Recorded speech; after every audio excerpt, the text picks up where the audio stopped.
Professor Schwarz is a distinguished academic and speaker on the subject of family businesses, and I have two questions for him. Professor, please give us factors for success for family businesses, please. Peter, thank you for that challenging question. One could speak for a very long time, but I think if I can make it short, I think it probably starts with, firstly, an understanding by all family members of the specific family business issues. What are our issues as a family? What are our issues as owners? And what are our issues as business managers?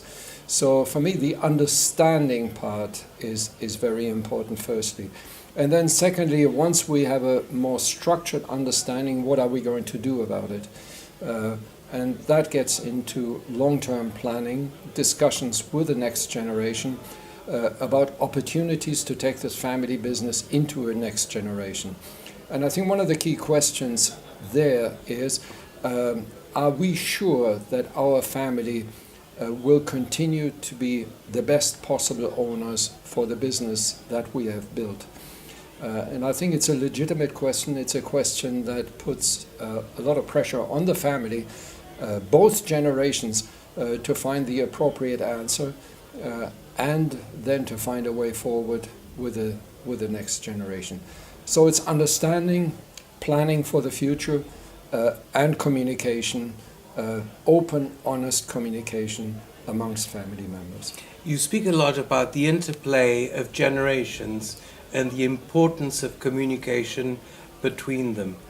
Tell us, what are the enablers for communication between generations?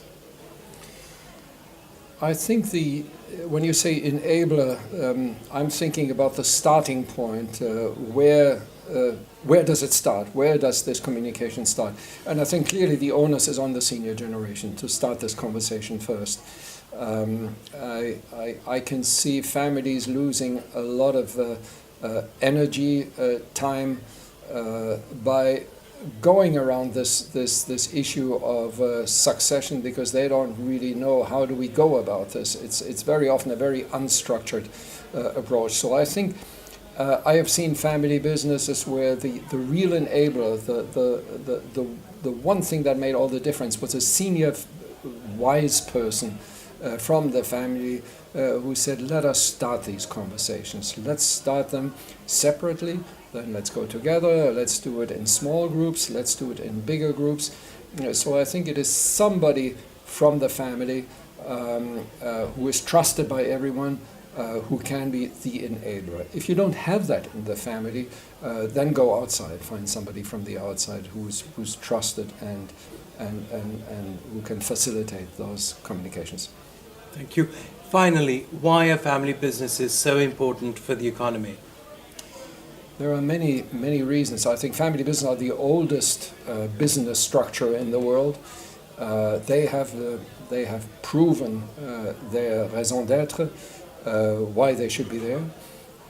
Family businesses in today's environment of a rapidly changing world, families are still the root of a community. That's the base of a community wherever we look around the world.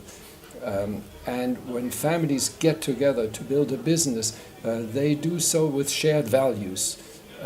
And I think the most important thing that can hold families together is the thinking of parents.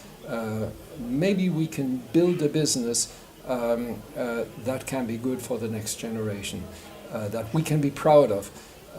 And by doing so, you follow a set of values which is totally different to the values according to which the anonymous public corporation operates, with short-term horizons, with management contracts for 2 or 5 years, etc. So families in business are hugely important for humanity and for the wealth creation in general. So key messages here: communication, shared values, long-term planning, Professor Joaquim Schwarz, thank you very much. Thank you, Peter.